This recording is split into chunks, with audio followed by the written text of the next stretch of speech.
This is such a big show that has had so many great performances in it. You've got to be part of it if you can. The problem with the ideas that you've presented is that they don't reflect a modern Britain, what it looks like, what it feels like, what its concerns are. Charles is sort of at the prime of his life, but at the depths of his tragedy, if I can call it that. And so he's very low in spirits, but he's very galvanized and dynamic in terms of what he wants to do with his life and his role and for the monarchy. I want to reach those that have been overlooked, rejected. I was slightly in despair, you know, how was I going to get the physicality of this guy? Because the only time I really look like Charles is from behind, because the hair is just perfect. Better death than dishonor. What's that? Speak up. Better death than dishonor. He's extremely contained and direct, and he's not at all louche. He's very composed. Do you think, with all these setbacks, that the monarchy can still survive? Well, more than that, I hope it can flourish. What the Crown has always done so cleverly, I think, is not try to imitate the characters, but to sort of evoke them. What do you think? Should we give them some of the old magic? Well, come on then, let's blow them away. I have such deep sympathy with Charles, because he doesn't get much thanks, and particularly when he's standing next to Diana. The whole world thought we were the perfect match. It's not the perfect love. She already had that with someone else. If you look at any of the newspaper articles at the time, the vitriol against Camilla is astonishing. I'm literally under siege. Peter was interested in exploring what's that like for the man who loves her. My darling, I do love you.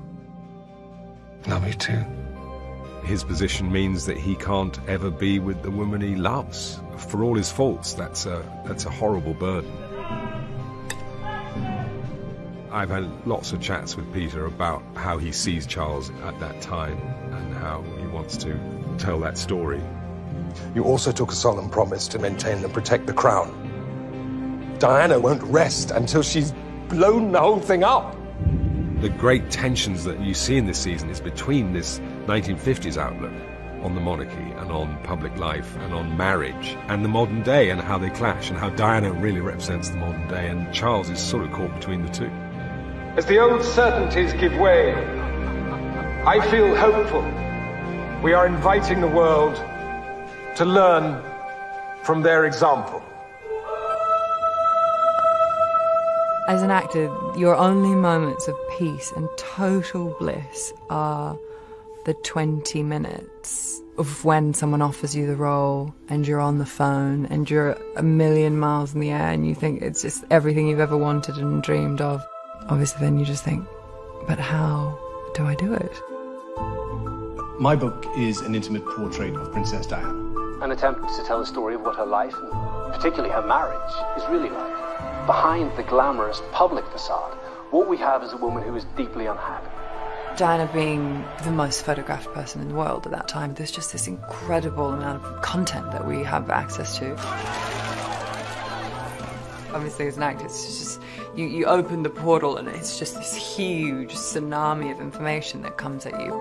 All the departments start making things for you and you start stepping into the clothing and the dialect is kind of humming along and you start to sort of inhabit them and embody them and then all of a sudden you have to just make this crazy leap.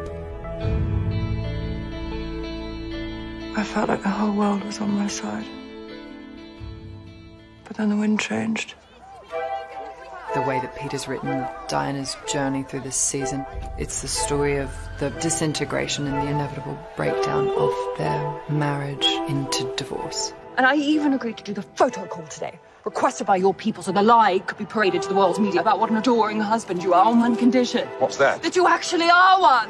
I know Dom was similar to me in this, that we're always looking for the footage we could find of them that was the most honest in a way. He was nervous. He signed in the wrong place. Maybe because you were standing behind him, smothering him. Mothering. Smothering.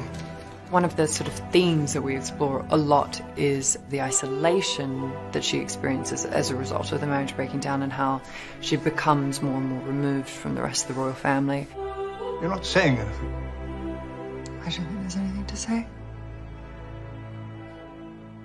Do you know, I think that's the wisest thing I've ever heard come out of your mouth. At the same time, her children are growing up, so they become more independent of her. She sort of becomes a more and more solitary figure, and that, of course, sort of encourages her to grow other pieces of her life and attempt to sort of recoup control of the ones that feel like they're spiraling. And that's how I get my side of the story out there. People will never understand how it's really been for me. It's kind of an evolution story in the sense of watching somebody sort of find their centre again. Ready?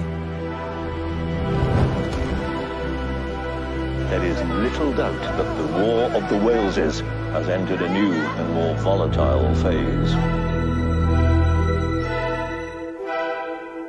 No institution is beyond reproach, and no member of it either. 1992 is not a year on which I shall look back with undiluted pleasure.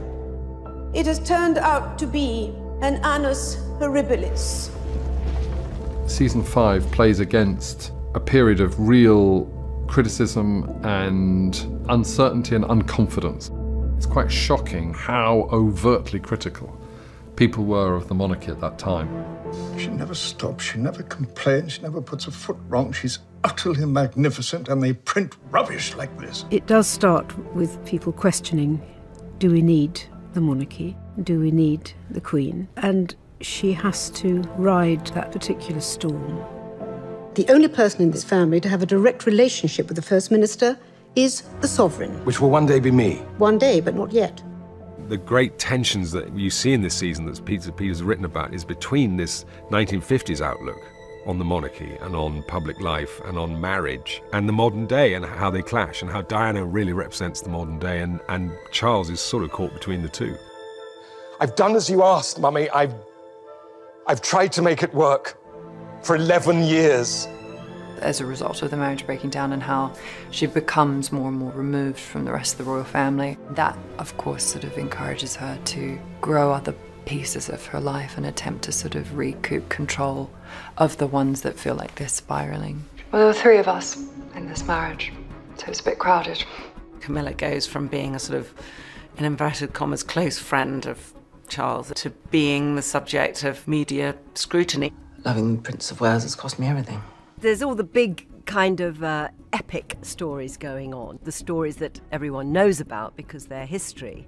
But then there's all the little quiet dramas going on underneath. You cannot bring yourself to acknowledge what happened to me and the part you played in it. It is incredibly well made. It's beautifully produced. What Peter does is think them as a man locked into a very restrictive situation. What must he be thinking? What would I be thinking if I was in that kind of marriage? There is something really energising about a new cast and suddenly being in a new era. It's a very quietly rewarding experience, actually. We've also seen the first 4 series of The Crown. So, of course, we've got that in our heads, as well as the research, as well as our own history of looking at those characters, those real people. So all those layers you've got, hopefully, will carry us through.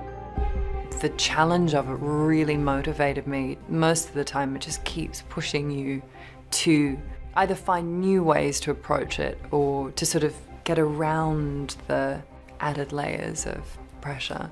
This is such a big show and has had so many great performances in it.